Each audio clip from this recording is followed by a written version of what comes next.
At this time, Major General John Charlton, Commander of the U.S. Army Test and Evaluation Command, will officially open our celebration. General Charlton.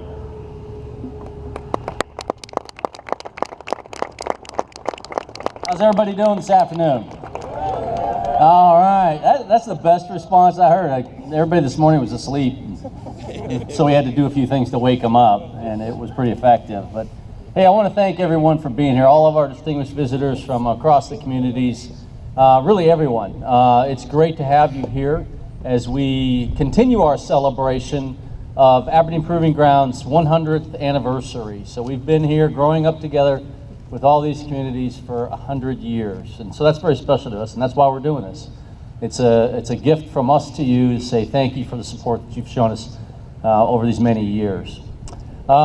We have the displays set up so you can kind of see where we're at, kind of the state of the art in terms of our military systems that we use. They were all developed here and tested here and continue to be developed and tested here. And that's been going on for 100 years. And obviously technology's come a long ways, but the mission has been the same, and that is to prepare our soldiers for combat and give them the best equipment that they possibly can have. And if you're not convinced that they have the best equipment by walking around and looking what they have back there, you're certainly going to be convinced after you see what we've got for you in just a few minutes. It is absolutely astonishing and amazing the type of weapons that we have that keep our country safe and really allow us to be, without a doubt, the best Army in the world. And again, that's because of the hard work that's been done for the past 100 years by the men and women working here at Aberdeen Proving Grounds. So I hope you enjoy it. We do a number of celebrations throughout the year celebrating the centennial. This is the only one that requires earplugs. So it's the best. You're really going to enjoy it, but I guarantee you it's going to be loud. Who here has ever seen an M1 Abrams battle tank jump off of a ramp and fire its main gun? Anybody? Oh, there's a few. Okay. Well, for most of you, it's going to happen right behind me, and it's pretty impressive.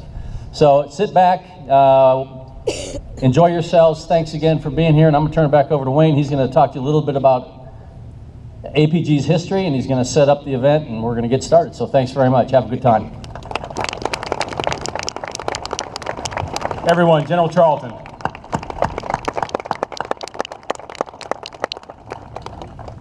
Good afternoon. Finally, come on. Good afternoon. Yay. Much better, much better. You were better than this morning. They were asleep, as General Charlton said. On behalf of the commander of the U.S. Army Aberdeen Test Center, Colonel Morris Bodrick, and the technical director of Aberdeen Test Center, Mr. John Wallace, we want to thank you for coming today to celebrate the 100th anniversary of Aberdeen Proving Ground and to honor our soldiers, sailors, airmen, Coast Guard, Marines, and veterans. Welcome to the main front firing range of the U.S. Army Aberdeen Test Center, also known as ATC. My name is Wayne Strine, and I'll be describing the activities we have planned for you today. ATC is one of 6 test centers under the command of the U.S. Army Test and Evaluation Command, or ATEC, and that's also located here at Aberdeen Proving Ground. Today we intend to show you some of the systems tested by ATC over the years that comprise the U.S. Army's tactical and combat operations. Then we're going to give you what you came here to see, a demonstration of some of the awesome firepower available to our warfighters who defend us every day. To celebrate the 100th anniversary, here's a little bit of history about Aberdeen Proving Ground, known to most of you simply as APG. Prior to 1917, the Army tested weapons and munitions in Sandy Hook, New Jersey. However, as the United States entered World War I, the demand on the proving ground in Sandy Hook became overwhelming. Quite simply, the Army needed to expand. An officer named Colonel Colden Ruggles was put in charge of the search for a new location. The necessary specifications for this location were quite defined and a little bit contradictory. The location must be rural to provide the necessary space required, but it must be near manufacturing and industrial centers. It had to be located away from densely populated areas, but it also must have ready access to rail lines and roadways. And a big factor was it must have favorable weather for most of the year. So when Colonel Ruggles explored the Aberdeen area, he thought it was perfect, and he was right. There are about 72,000 acres here at APG. Now, to put 72,000 acres in perspective, if you've been to Walt Disney World, APG is Walt Disney World times 3. We're that big. APG is also in a rural area, but it's close to many industrial centers, highways, ports, and the nation's capital. And about the weather, you probably didn't know that the weather here in Harford County and Aberdeen is the exact same as 80% of the rest of the world. So Colonel Ruggles made a very wise choice when he picked Harford County for the spot for APG. APG was then officially created by 2 presidential proclamations and an act of Congress in late 1917. Construction began in December 1917, and the first test round was fired on January 2nd, 1918. We've been a little busy since then. In the last 100 years, we've shot over 500 million rounds. If you do the math, that's 5 million rounds a year, 96,000 per week, 2,400 per hour, or 40 per minute. And rest assured, in a few minutes, we're going to add several thousand rounds to that 500 million round total. There you go. Somebody's excited. One guy. Thanks, Dad. Since 1917, APG has grown tremendously, now hosting over 90 different commands, including ATC and our headquarters command, ATEC. There are about 20,000 people on post, and all of us are Team APG. APG has 5 core areas identified as centers of excellence within the Army, and these areas are test and evaluation, public health and medical research, research and development, chemical, biological, radiological, nuclear, and explosives, and command, control, communications, computers, intelligence, sensors, and reconnaissance. The mission of ATC and ATEC can be put this way. Every system, whether it's a vehicle, a pistol, a pair of boots, clothes, or support equipment, must be thoroughly tested and evaluated before it is put in the hands of a soldier to ensure that when the soldier needs the system to work, it works. When a soldier climbs in a truck, the truck must move. When a soldier pulls the trigger on a weapon, the weapon must fire. When a soldier turns on a radio, the radio must communicate. And when a soldier takes enemy fire, that soldier must survive. Our goal is the success of the warfighter. And to ensure this goal, we have about 1,500 people working here every day testing equipment. ATC conducts about 1,000 tests every year, firing millions of rounds, driving hundreds of thousands of miles on all types of vehicles, collecting and processing terabytes of information, and most importantly, providing this information to the people who make decisions. The 1,500 people at ATC are a very close family of teammates. And sadly, over the past 100 years, 27 of these teammates have lost their lives here in the service to their country. And we will certainly never forget the sacrifices of those 27 and their families. Across ATEC, again, ATEC is ATC's headquarters, there are about 9,000 people working to ensure our warfighters have the most effective and most survivable equipment of any armed force anywhere in the world. Quite simply, second best is never an option when it comes to our warfighters. ATEC has people hard at work here in Maryland, in Alaska, Utah, Arizona, New Mexico, Texas, Alabama, and in the country of Panama. And it's the combined effort of all of these 9,000 people every day that produces the equipment that you may have seen in the static display area and you're soon going to see here. So please help us celebrate by seeing some of this equipment in action. And we're going to start off today with a parade of some of the vehicles and systems we test. The first group is the tactical category. Traditionally, tactical vehicles were used to support any and all missions that involved troop or material movement. They were not used as fighting vehicles. However, the current world conflicts involve fighting not only on the battlefield, but in towns, in the streets, anywhere you can think of. So tactical vehicles have become more robust and are now fighting machines in their own right, which is why we have vehicles like the ones you're about to see. Our first vehicle is approaching from your right, and it's the M1151 High Mobility Multi-Purpose Wheeled Vehicle, or Humvee, with Fragmentation Kit 5. A fragmentation, or frag kit, is an armor package added to the vehicle for some extra protection. The Humvee was first conceived in the 1970s, and since then has undergone many improvements and changes since its initial fielding in 1985. Humvees support almost every conceivable tactical function the Army has. When Humvees were first fielded, they weighed approximately between 6,000 and 7,000 pounds. However, with the many modifications that have taken place over the years, the weight has increased. The version you see today weighs about 13,000 pounds and is fitted with various armor kits for ballistic protection, including the Objective Gunner's Protection Kit to mount weapons and protect the gunner. The Department of Defense has over 100,000 Humvees in its inventory, which serve our warfighters around the world on a daily basis. Our next vehicle is the Joint Light Tactical Vehicle, or JLTV. Over the years since the Humvee was introduced, there have been many advancements in the areas of mobility and armor protection. Also, the battlefield conditions are now different, with so many engagements taking place in an urban environment. The JLTV has been designed to meet those challenges and replace many of the Humvees in both the Army and Marine Corps. JLTVs are powered by a 6.6-liter V8 engine. They can travel at speeds near 70 miles per hour and can mount different types of weapons. They can carry 3,500 to 5,100 pounds of cargo and transport up to 4 soldiers or Marines.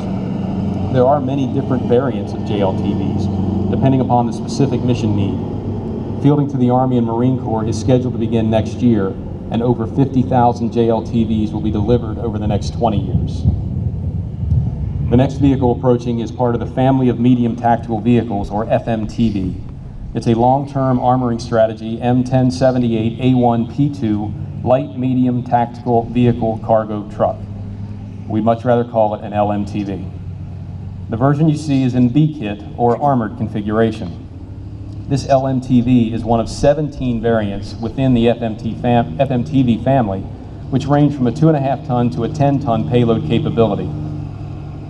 The LMTV is the smallest of the variants, and it's powered by a Caterpillar C7 6-cylinder diesel engine rated at 275 horsepower. It has an electronically controlled Allison 7-speed transmission and can carry 2.5 tons while towing 12,000 pounds. FMTVs carry personnel, water, food, ammo, rockets, and most anything you think of that a warfighter is going to need to do their job. So far, there have been over 80,000 FMTVs produced for the Army. You may also observe that the FMTV is towing something. This is a portable generator. Soldiers in the field need a stable power supply for a variety of things, and generators fill that need. This is the advanced medium-sized mobile power source called AMPS. The AMPS is produced in different power versions of 5, 10, 15, 30, and 60 kilowatts. This version is a 60 kilowatt model. As a comparison, if you have a generator at your house when the power goes out, it's probably rated around 5 to 10 kilowatts. So this generator is 6 to 12 times as powerful as the one in your house and can make your neighbors happy because it can power their houses too. AMPS generators were also designed to be trailer mounted like this one for high mobility and direct support of military forces. Covering all the different versions, there have been over 10,000 of these produced. We're going to switch a little bit and show you some combat vehicles. Now, although the tactical vehicles you saw were armed, their primary mission is a supporting role for the soldiers. Combat vehicles are designed to directly battle the enemy, cover and hold ground, and strike decisively. Let's have a look at some. The first combat vehicle is one you've actually already seen. It's the M1200 Armored Knight, which was the vehicle we had sitting in front of the barricade for the national anthem.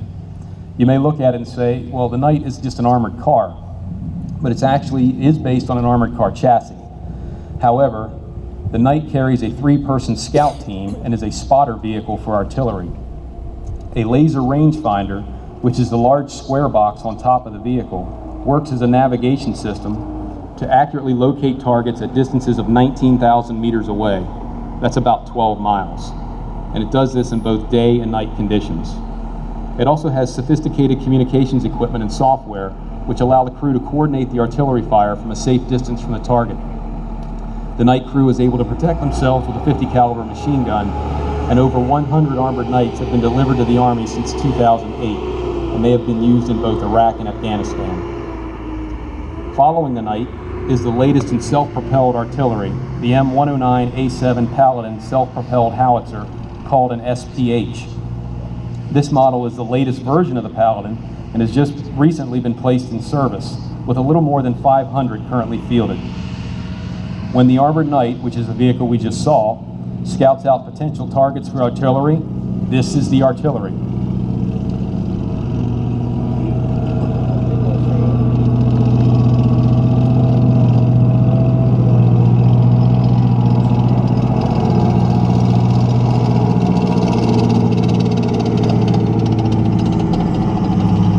The mission of the Paladin is to destroy, neutralize, or suppress the enemy by timely and accurate indirect fire. The earliest of the 109 family made its combat debut in the Vietnam War, and several upgrades have been made since that time. This version, the M109A7, upgrades the rate of fire, survivability, situational awareness, and power. It also utilizes many common parts used on other combat vehicles to ease the logistical burden. Operated by a crew of 4, the SPH holds 39 155 millimeter projectiles. 155 millimeters is about 6 inches in diameter. And it can fire this ammunition accurately on targets as far as 40,000 meters away. That's 25 miles. To ensure there is never a shortage of ammunition on the battlefield, it's often followed by an ammunition carrier, which provides an additional 98 projectiles. This ammunition carrier is called a CAT, which is on display out in the static area. In a few minutes, we will actually fire another version of the Paladin. The next combat vehicle is the M1134 Stryker Anti-Tank Guided Missile Vehicle, or ATGM. The ATGM is part of the larger Stryker family, which consists of 10 unique variants, all sharing the same powertrain and chassis. Carrying a crew of 4, the ATGM's role is to destroy enemy tanks. Other Stryker variants can shoot mortars, carry wounded soldiers, direct artillery, detect nuclear and chemical weapons use, or serve as communication centers. Strykers are powered by a 350 horsepower turbocharged diesel engine and can operate in either 4- or 8-wheel drive and reach speeds of over 65 miles per hour. The ATGM's main armament is the TOW missile launcher, which is that large structure sticking from the top of the vehicle near the back. TOW, spelled T-O-W, stands for tube-launched, optically tracked, wire-guided, which means the gunner can actually track targets with the missile after it's been shot. Wires are connected between the missile and the vehicle, so the gunner drives the missile to the target with controls safely inside the vehicle under armor. 2 TOW missiles are carried in the launcher, and 10 more are stored inside the vehicle.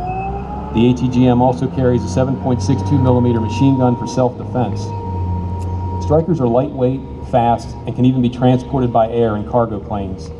Approximately 4,500 Strykers have been delivered to the Army. Now, ATC does testing for other branches of the service. I spoke previously about our unique location. Since we are located on the shore of the Chesapeake Bay, we have the unique ability to test amphibious vehicles, meaning vehicles that swim. And here is one now.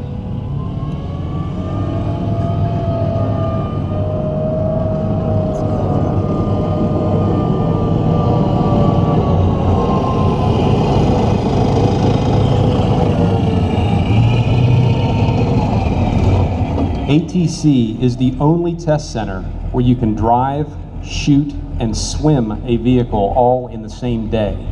This is the Assault Amphibious Vehicle, or AAV, which is used by the Marine Corps. The AAV has been in the Marine Corps inventory since 1972. It's used to conduct amphibious landing operations, carrying 21 Marines plus 3 crew on land or in the water. The AAV has a top speed of 45 miles per hour on hard roads and can swim up to 8 miles per hour in the water. It is also armed with a Mark 19 40 millimeter grenade launcher and a 50 caliber machine gun for self-defense. Over 1,700 AAVs have been delivered to the Marines and other countries around the world. AAVs have undergone several upgrades in their service life, and ATC is currently testing the latest upgrade package, which includes several automotive and survivability improvements. Following the AAV is another tracked vehicle, the M2A3 Bradley Fighting Vehicle. It's a medium armored combat vehicle, and this version is equipped with a 675 horsepower Cummins turbo diesel engine. The Bradley's main armament is a 25 millimeter Bushmaster chain gun with 300 rounds ready to fire, backed up by a 7.62 millimeter coaxial machine gun.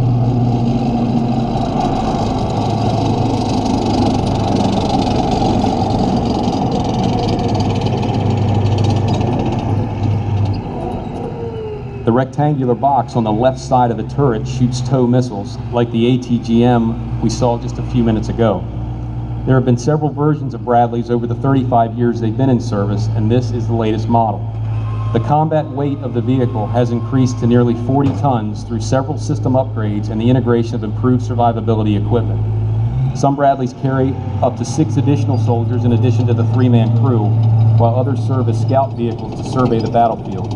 With a top speed of over 40 miles per hour, the Bradley is highly maneuverable in combat. Our last combat vehicle approaching has been the mainstay of the Army's combat fighting force for the past 4 decades, the Abrams Main Battle Tank.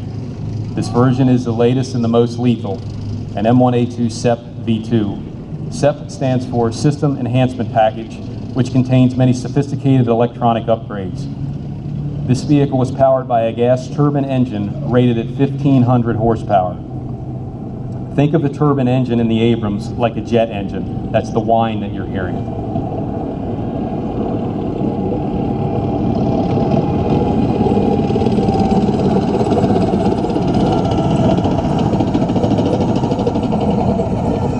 Now, the turbine engine isn't a traditional piston engine like the one in your car. And with this engine, it can achieve a top speed of 42 miles per hour. And that's quite fast for a vehicle that weighs 140,000 pounds. The main armament is the M256 120 millimeter smoothbore cannon, and it's capable of engaging targets at ranges out to 5,000 meters. That's over 3 miles. An extremely effective feature of the M1A2 is the hunter-killer capability of the fire control system. There are actually 2 sets of gun sights completely independent of each other. So while the gunner is looking at one place, the commander can be looking at another. And with a press of a button, the commander can swing the cannon to the next target instantly. The Abrams carries 42 main gun rounds and can shoot a round about once every 5 seconds. Secondary armaments include a 50 caliber machine gun and 2 7.62 millimeter machine guns. Now, our last parade vehicle isn't a ground vehicle at all. As you're soon going to see and hear, it's a helicopter, specifically a UH-60 Blackhawk. It's powered by twin General Electric 1,890 horsepower turboshaft engines and can carry 11 soldiers or 6 stretchers and medical attendants. The Blackhawk has an operating range of over 350 miles at speeds approaching 200 miles per hour and can also lift up to 8,000 pounds. ATC owns 2 of these helicopters, using them for test support, aerial observation, and to support test ranges with aerial firefighting and spraying for vegetation control. The helicopters are based at our airfield, which is named Phillips Army Airfield. We've actually had air operations here at APG since 1917. The airfield was built to accommodate aircraft in the development of bombing accuracy.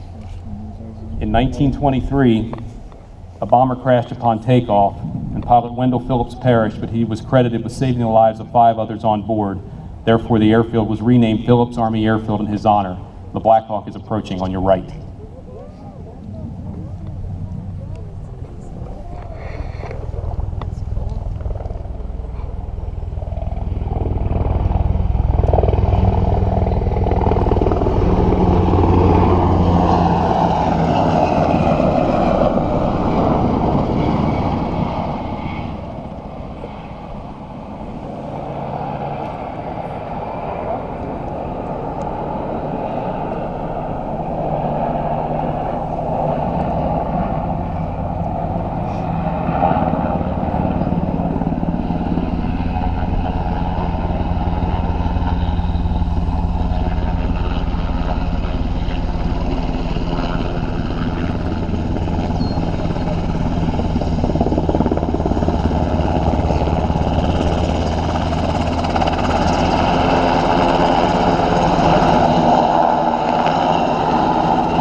Okay, I hope you enjoyed the parade today and learned a little bit about some of the vehicles that we test. Thank you. To get ready for the firing, I'd like to switch gears a little bit, talk a little bit about how we test weapon systems. Here at ATC, there are several firing ranges like this one, where we test everything from pistols to howitzers. ATC is the ATEC Center of Excellence for Fire Control Testing. Now, with military vehicles, the fire control system is the specialized equipment in the vehicle used to shoot rounds and hit targets. Vehicles typically fire different types of rounds.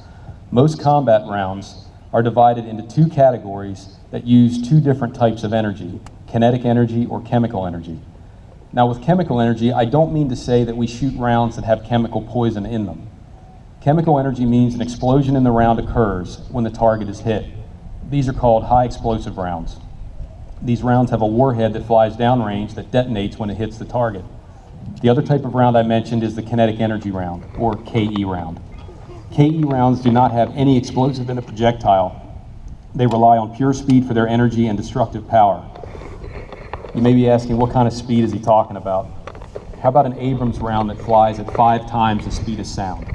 That's about a mile per second, or 3,600 miles per hour.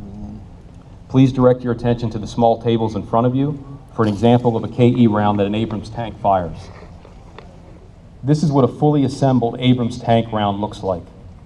This is a 120 millimeter round, which means it's about 4 3/4 inches in diameter.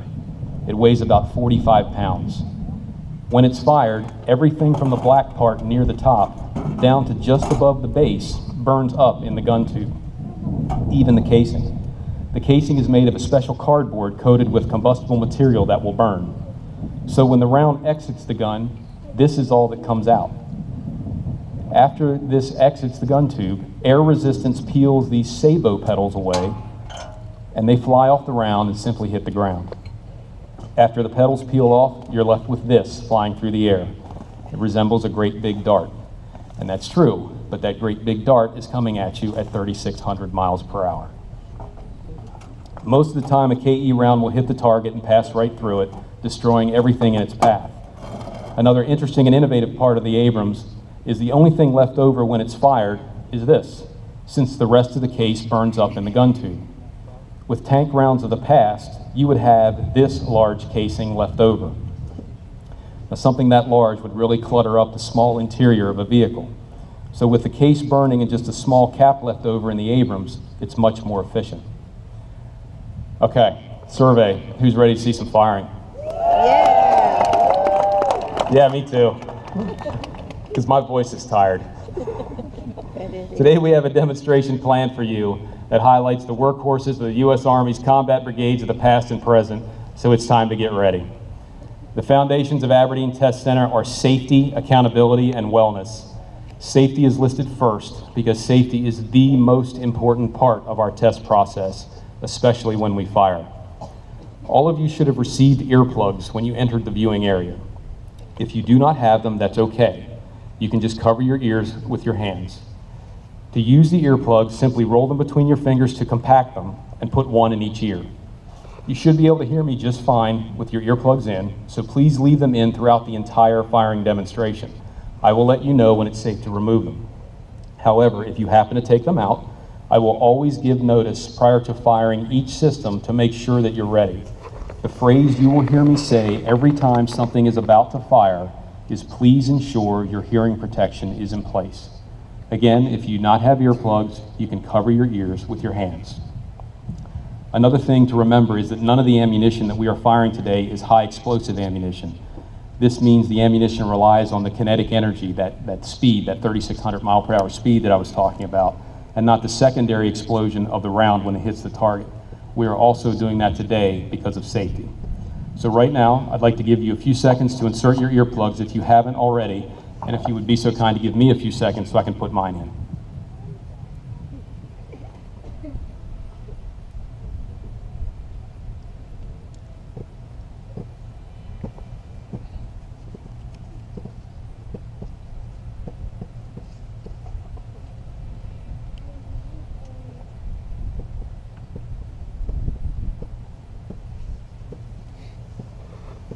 Okay, to kick off our firing demonstration, we're going to fire a weapon that's actually older than Aberdeen Proving Ground. Located to my right on the pad with the two-man crew is a Gatling gun. The basic Gatling gun was developed in the early 1860s by Dr. Richard Gatling and was first used to a limited extent during the Civil War. The Gatling gun is operated by a hand crank mechanism with 10 barrels revolving around a central shaft. The Gatling gun was used worldwide by many countries throughout the end of the 1800s. The Gatling gun we have today is the model 1903, which was the last manually operated version made. It fires a .30 caliber round, and a skilled crew of 4 could achieve a firing rate of 400 shots per minute. The Army declared the Gatling gun obsolete in 1911 after the introduction of the gas-operated machine gun. But later in the demonstration, you will see how this exact design of over 100 years ago was brought back and put in place in use for a modern weapon. Please ensure your hearing protection is in place.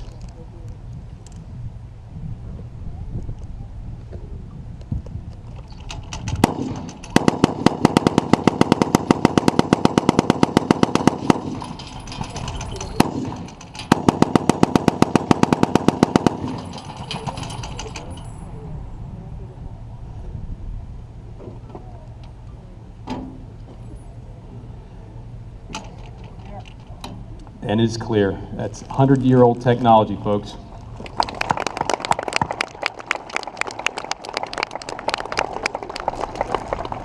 To continue, we have 2 concealed snipers firing M107 50 caliber sniper rifles. The snipers are hidden, but if you happen to know where they are, please don't tell anyone. Let's see if other people can figure it out. They're going to be firing a total of 10 rounds, and they're going to be shooting at the A target downrange on the left side. That target's about 800 meters away, or about a half a mile. Please ensure your hearing protection is in place.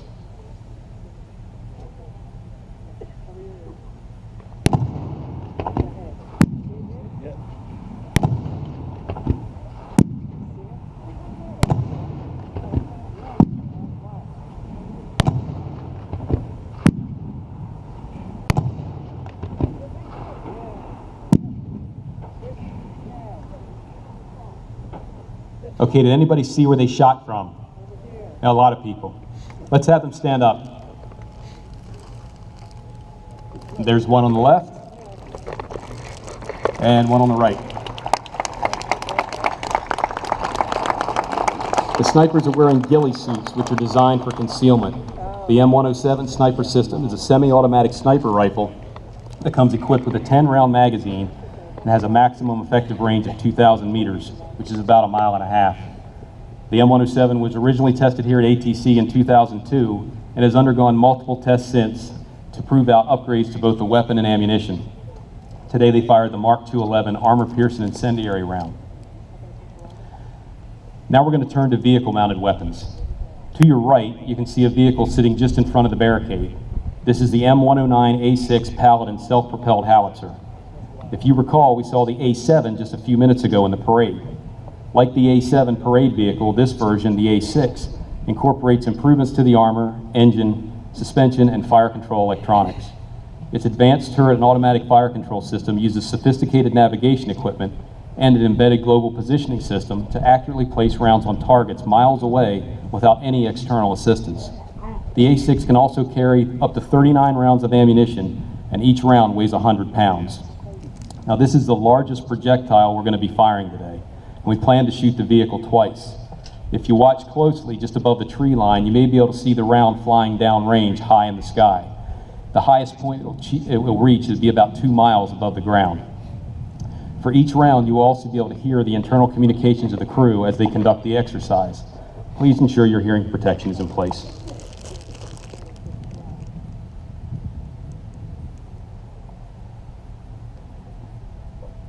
Load. 4 clear. Ramming. M107 inert. 1, 2, 3, 4.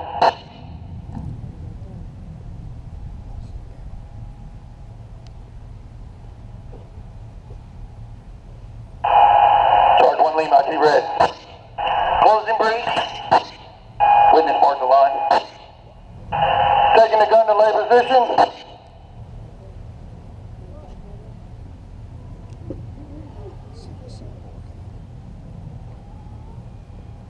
Gun is laid, quadrant 1000, deflection 3747. Verified. On.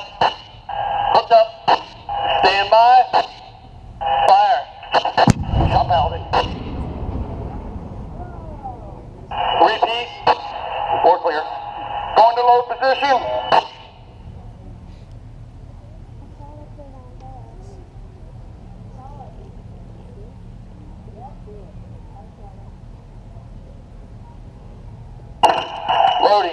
707 inert projectile. 1, 2, 3, 4.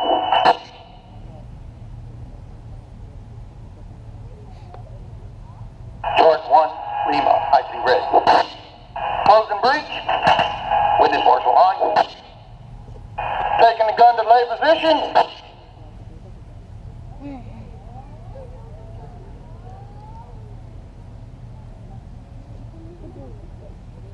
Gun is laid. Quadrant 1000.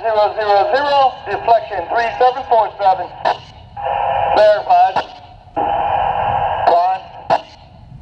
Hooked up. Stand by. Fire. Shot valid. Rounds complete valid.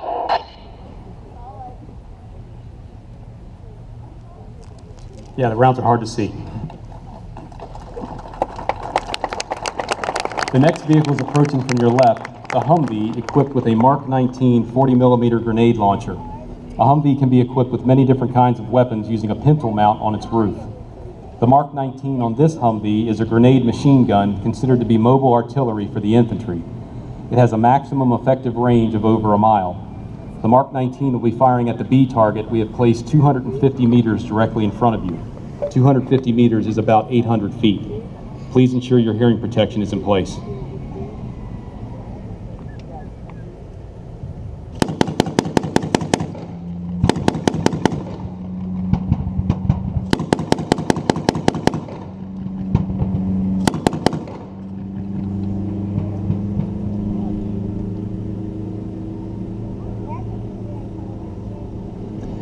The Humvee will now reposition itself to give those of you seated on the right side a little bit better view.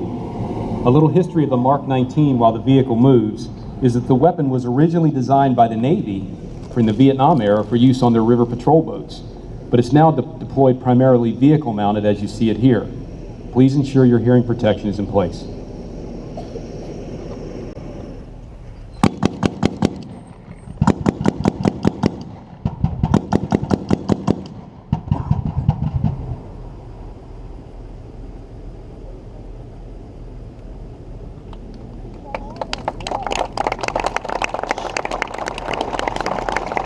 Next, we have a Humvee mounted with a different weapon, the M240 machine gun.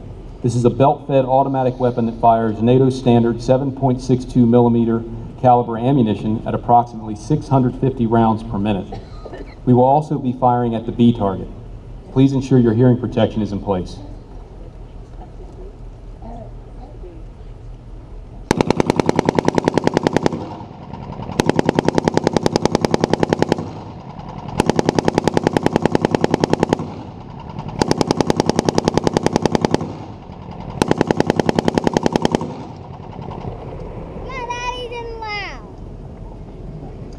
Like the last vehicle, this one will now reposition itself so those of you on the right side can get a better look. While this occurs, something to point out about the ammunition that the M240 is firing, that it's actually in 4-to-1 configuration, which means that for every 5 rounds it shoots, 1 will be a tracer round. A tracer round glows to help the gunner track the flight of the rounds. If you watch closely, you might be able to pick up the tracer rounds. They will glow a reddish-orange color. Please ensure your hearing protection is in place.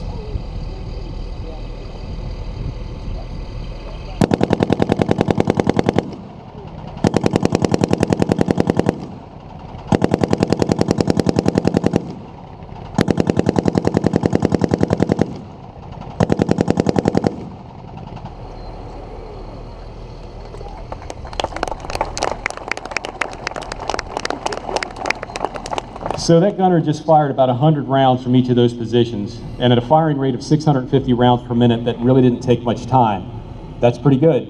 But when you want to concentrate some firepower, or more importantly, when you want to put on a really good show for a 100th anniversary celebration, you need the M134 minigun. This one is mounted on a mine-resistant, ambush-protected all-terrain vehicle, which is called an MATV. Like the Humvee, the MATV can be equipped with different weapon types. Early in the show, we started off with the Gatling gun here on the pad. Remember, it had the rotating barrels. Well, the minigun is the updated version of the Gatling gun. The basic technology used for the minigun is exactly the same as what the Gatling gun used over 100 years ago.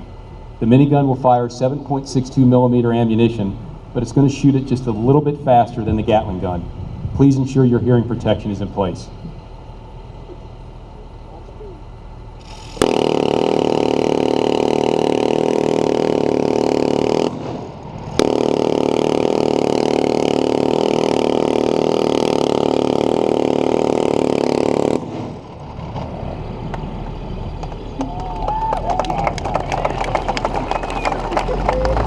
Okay, it doesn't fire a little bit faster, it fires a lot faster. Its rate of fire is approximately 3,000 rounds per minute. That's 50 rounds per second. Once again, we're going to fire this from the second position so those of you on the right side can get a better look. Please ensure your hearing protection is in place.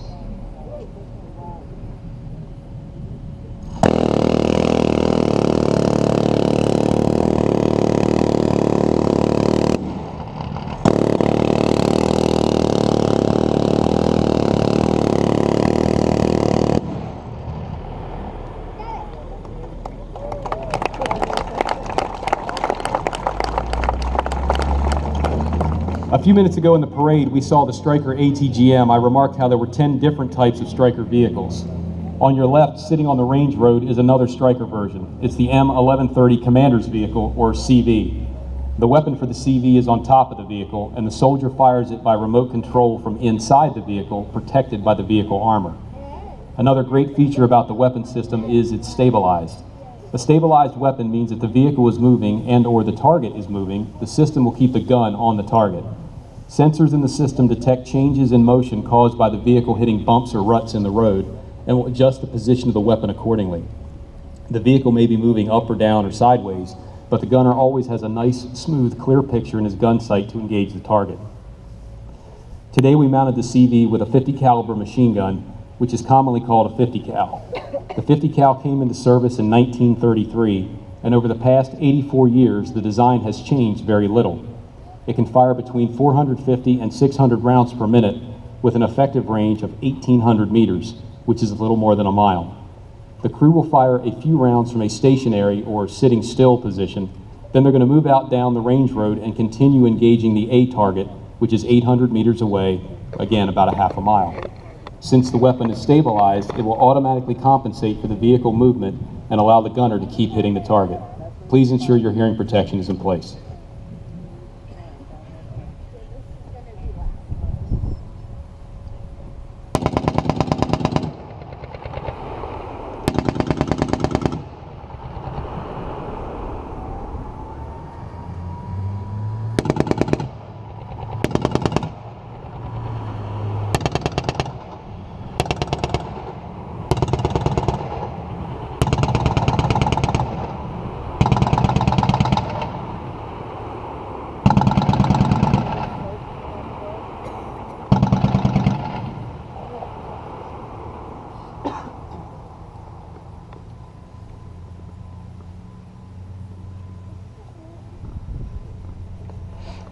And we'll give him a quick second to clear the range.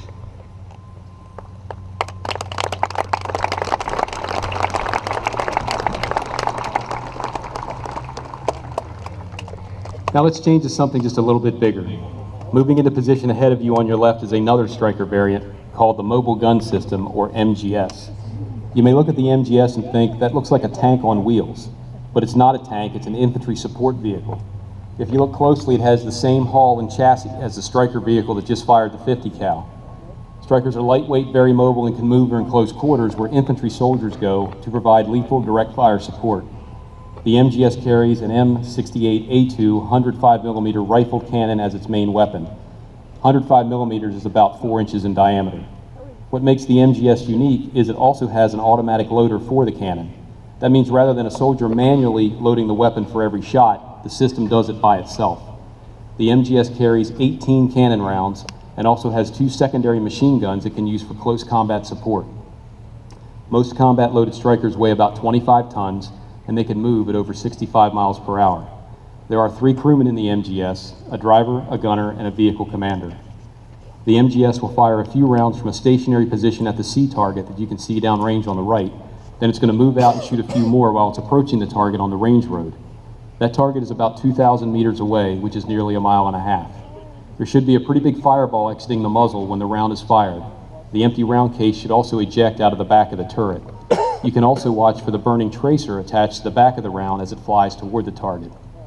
The rounds we're firing today are kinetic energy service rounds made of heavy tungsten, so there should be a pretty decent flash as they impact the target.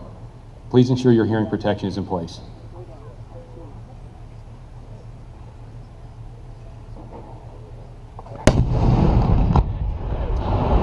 And I just saw a whole lot of people jump.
How's everybody doing so far?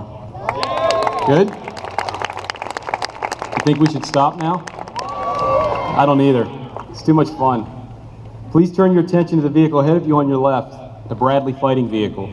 Its main weapon is the M242 Bushmaster autocannon, which shoots 25mm rounds. 25mm is about 1 inch in diameter. The cannon can fire 1 round at a time, or in low or high rate bursts like a machine gun. And there are about 300 rounds ready when the ammo boxes are fully loaded. Although the Bradley kind of looks like a tank, it really isn't a tank. It's what's called an infantry fighting vehicle, which means its primary role is to carry a squad of soldiers to an engagement, let them jump out to fight alongside them, and then load them up again at the end of the battle and go back to a base. The Bradley crew consists of 3, a driver, a gunner, and a vehicle commander. The Bradley will shoot a few rounds stationary at the A target, then will move out around our range road and continue to fire while moving. Once again, this is a stabilized weapon, so the system compensates for the movement of the vehicle and keeps the gun on target. Near the end of the run, the Bradley is going to cross in front of you just to my left, go airborne over that jump behind me, and fire while in the air. Please ensure your hearing protection is in place.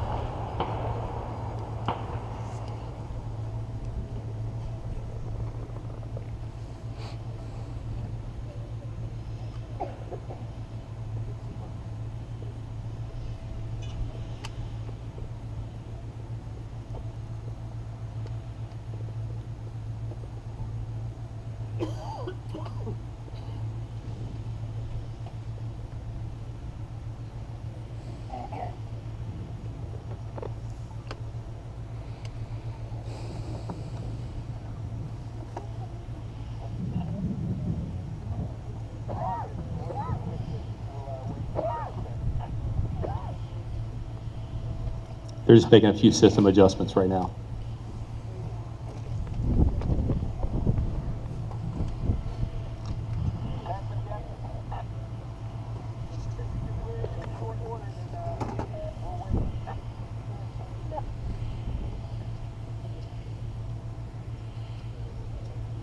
I just heard them call on the radio. They're trying to clear.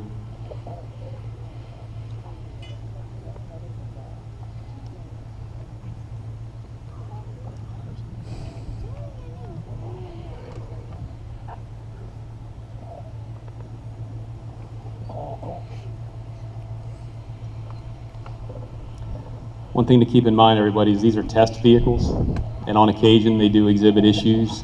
Unfortunately, in front of 4,000 people is not exactly the time when you want to have issues. But please be patient. We'll try to get it worked out for you.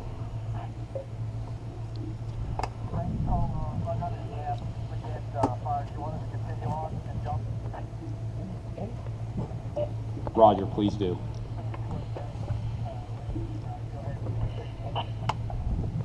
Bradley, please jump.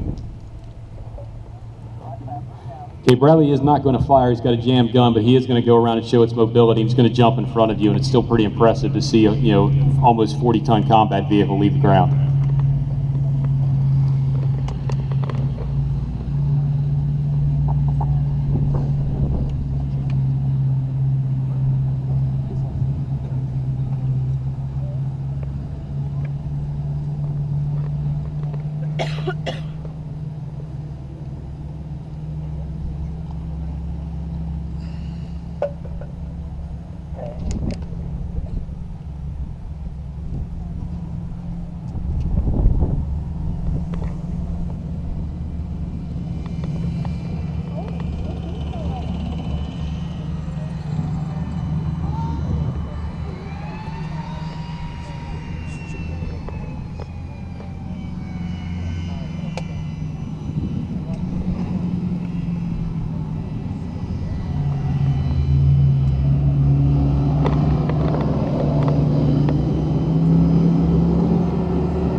I'm sure the crew was inside the Bradley making bang bang noises with their fingers as they were going by. So.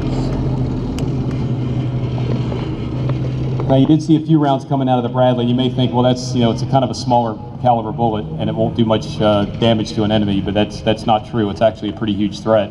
The high rate of fire of the Bradley more than makes up for the smaller caliber of the weapon. So anytime you can fire rounds quickly, you're going to do significant damage. Our next vehicle firing is ahead of you on your left. It's the M1A2 Abrams main battle tank. All Abrams tanks have a crew of 4, a driver, a gunner, a loader, and a vehicle commander. The primary weapon on the Abrams is the M256 smoothbore 120mm cannon. The primary mission of the Abrams is direct combat against heavily armored enemies, tank-on-tank fights. Abrams tanks are very good at that. When the Abrams goes into battle, it is certainly not a fair fight, and not fair is exactly the way we want it. Today, the Abrams will shoot a few rounds stationary at the C target that the MGS engaged earlier. You'll notice a louder sound when the Abrams fires. Even though they might look the same, the 120mm cannon is far more powerful than the 105 that was on the MGS. For the first 2 rounds, you will also be able to hear the internal communications between the crew members over the radio. This communication will be the typical fire commands for a combat engagement. Please ensure your hearing protection is in place.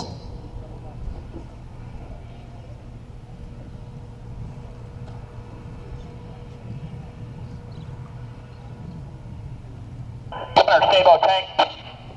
Identified, range 1860. Stable loaded. Up. Fire. On the way. Target regauge. Identified. Stable loaded. Up. Fire. On the way. Target fire.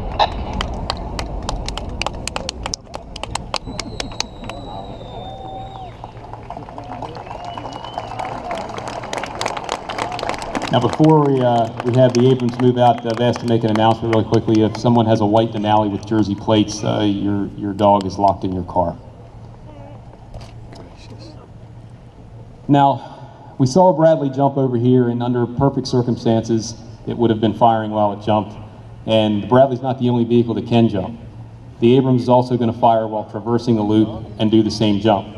The timing for this is a little more difficult for the Abrams because it only fires a single round at a time, not the multiple rounds of a Bradley.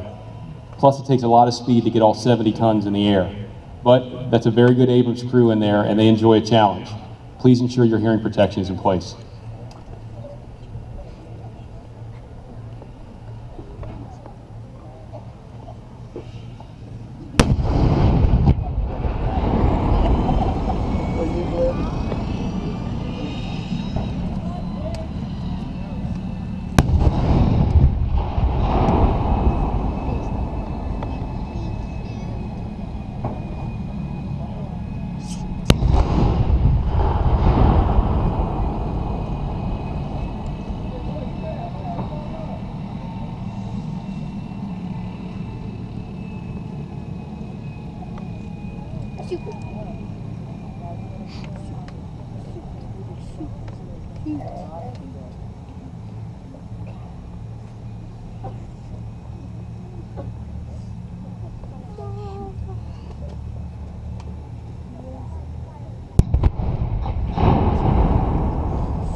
Now, while the vehicles reposition themselves for something very special, we have another demonstration with the Black Hawk that you saw earlier. If you recall, one of the missions of the Black Hawks is to contain or extinguish range fires, because there isn't always a road near where something's burning. So we use the Black Hawks to get there quickly. And below Black Hawk is going to be what's called a Bambi bucket that we can hold 660 gallons of water and quickly get to the range fire, getting water straight from the bay. Black Hawk will now demonstrate this for us. It's coming up on your right.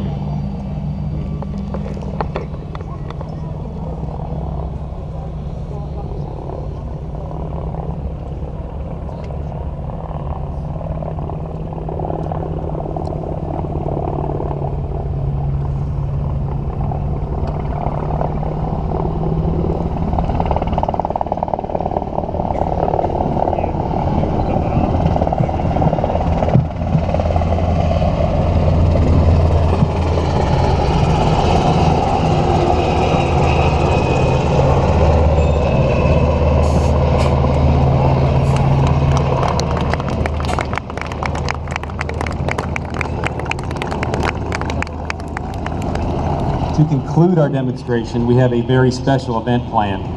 It's called a combined armed exercise.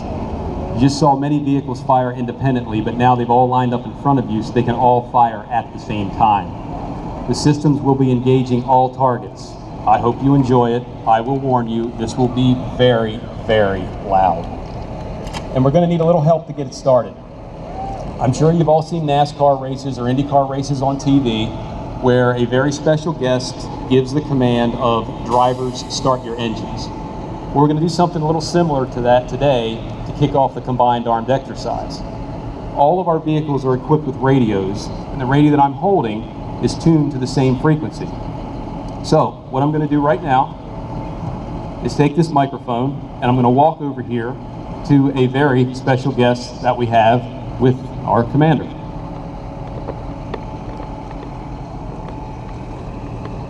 Ladies and gentlemen, I would like to introduce to you Mr. Glenn Miller. Mr. Glenn Miller entered the Army in 1943 at the age of 21, training at Fort Leonard Wood and Fort Campbell as a member of the 75th Division. The 75th sailed to Europe in November 1944 and was initially positioned in France. The Battle of the Bulge was underway shortly after Mr. Miller's arrival, and the 75th was diverted to Belgium, where they encountered the German army for the first time on Christmas Eve 1944. In Mr. Miller's own words, at that time everything was utter chaos. We suffered a number of casualties, including some of my buddies.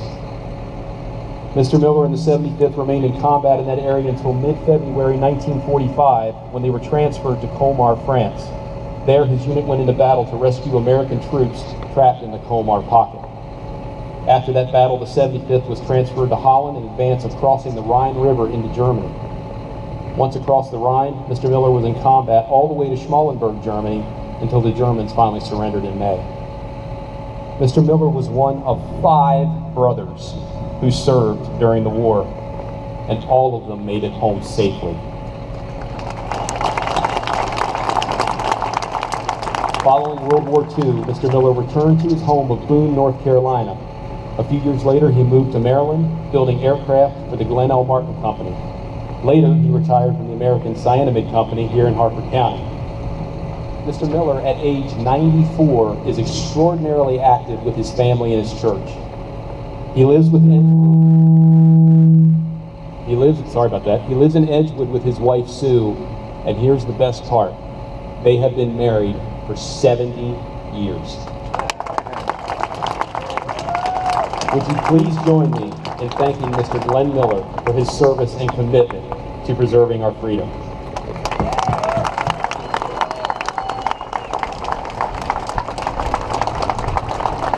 Ladies and gentlemen, the commander of the U.S. Army Aberdeen Test Center, Colonel Morris Bodrick, will now present Mr. Miller with the Centennial coin. Mr. Miller, thank you for your service. I also want to thank your family, because without their support, I'm sure it would have been a little tougher in those long days during the war. Your commitment and selfless service to this country, to this nation, has allowed us to have the freedoms that we have today. We are proud of you, and I want to give you this small token of our appreciation. It is our Centennial coin, and it reads, "Proud of our past and focused on our future." Thank you, sir. Appreciate it.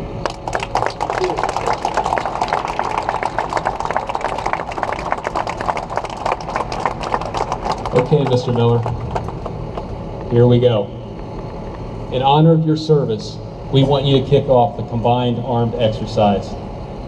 Every one of these gunners in front of you is waiting to pull the trigger on his weapon. They're just waiting for your command. So here we go. What I'm going to do is, I'm going to key this radio and put this in the microphone in front of you, and would ask you to say, nice and loud, "Gunners, fire your weapons." All right, everyone, here we go. Please ensure your hearing protection is in place. Gunners, fire your weapons!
Thank you. You may now remove your earplugs.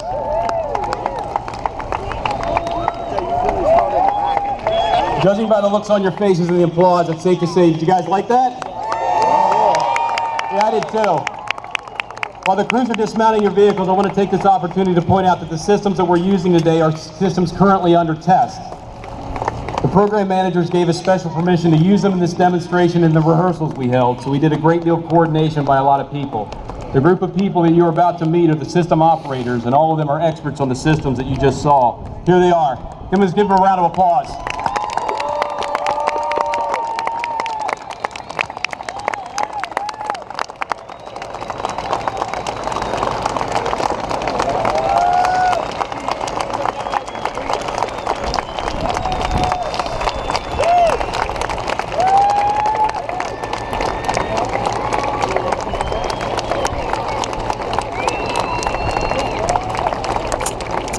The commander of the U.S. Army Aberdeen Test Center, Colonel Morris Bodrick, will now close the demonstration. Sir.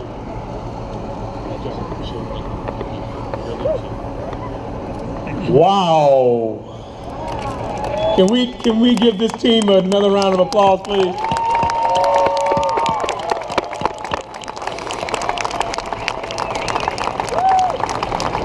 Hey, as we wrap this up, this has been one heck of a last 2 days, and culminating for us, the Aberdeen Test Center. But to have the community come in to what we do every day is really special. And so what you all heard was a lot of noise. And I know some of you live near this test center. And so, you know, some of the minor inconveniences of this noise, I'll tell you, the testing that these men and women do every day is designed to ensure that the men and women, like Mr. Miller all those years ago, and his 4 brothers are able to come home alive. That's the testing that we do here. So I ask that you all continue to support us in what we're doing for this great nation.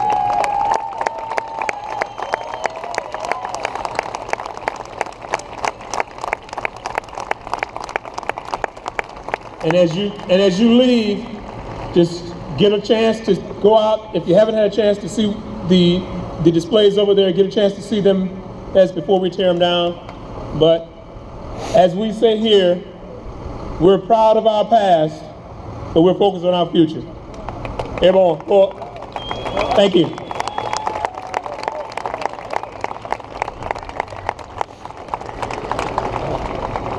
Thank you. Colonel Bodrick, Commander, ATC. Ladies and gentlemen, this concludes the firing demonstration. Now we need to secure these vehicles, so if you would please exit the viewing area at this time and continue to enjoy the static displays. Thank you again for coming. It was our pleasure. God bless. Have a great day, all right? Take care now.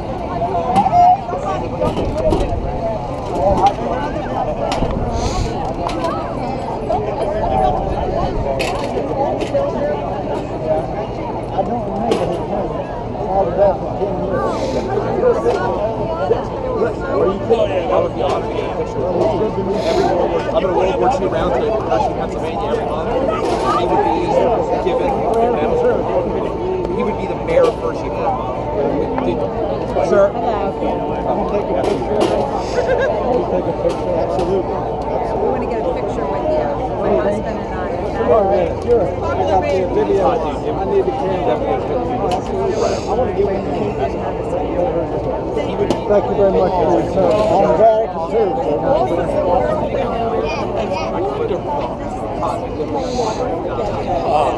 Fantastic. What a great show. Oh, that Black Hawk. You know what?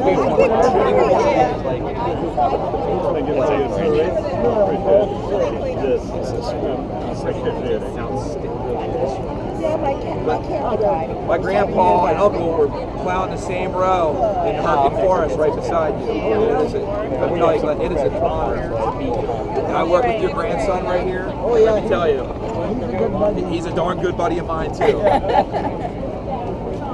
That's great. Thank you, Dan. Hey, God bless you. It is, I have a 9-year-old boy just like his kids. I swear to God, will grow up knowing what you men did for this country. They will never forget what you men did for our country. Great job. Just so you know that, Glenn. Thank you. Mother's a beauty. Oh, Jeff, thank you. I know it. I think this was the best one. Appreciate it, sir. I'll be in touch. Like, let him, after it's done, tell him that Hubbletown is back around the 75th. Your bill is Around St. Fifth. Sure. No, St. Fifth. It's the 75th, 3rd Armored Infantry Detachment there. He used to work for us, right at St. Fifth. He was great. He's still alive, though. He's in Seattle. So he was there right around where you were. Yeah, I remember. Yeah. He's got the link. Which so the 75th and I was in the 98 field. It's a big They can need to get their Bambi bucket back out, don't they? Yeah. Oh, yeah. So, My kids standing. This is amazing. this one was like 5,000. And so we'll have the combined numbers. But like, we're watching and there's like 600. Oh, yeah. Yeah. But, you know, there's always one day there that gets all We're going to be 91 on flag. I'm recording. Get in there. I'll take your picture. Let me get a picture. Yeah, I wanted to get a picture of you up with women. Okay. So you started. Yeah.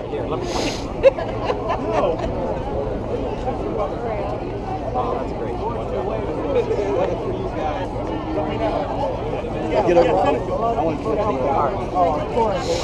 he's got the reception on. We've been talking about this forever. People wait in line to talk. We'll know. Just amazing. I'm so glad to What'd you think of the 125 howitzers, about as big as The one's right up here. Yeah.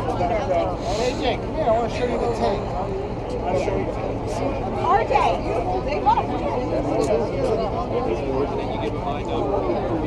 Let me see your board.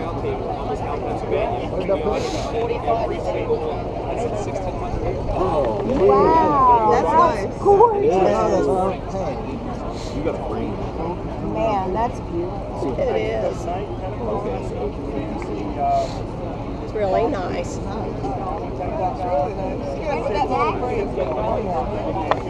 How about a medallion? Yeah, one of these bolos. Did you get some good video? Okay, good. It was loud though, right? I'll give you a call.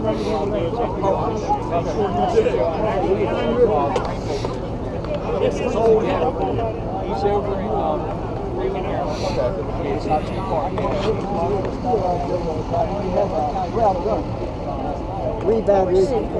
First I drank this earlier, now it's nice and warm. I hope when I get to your age, That was good. That was.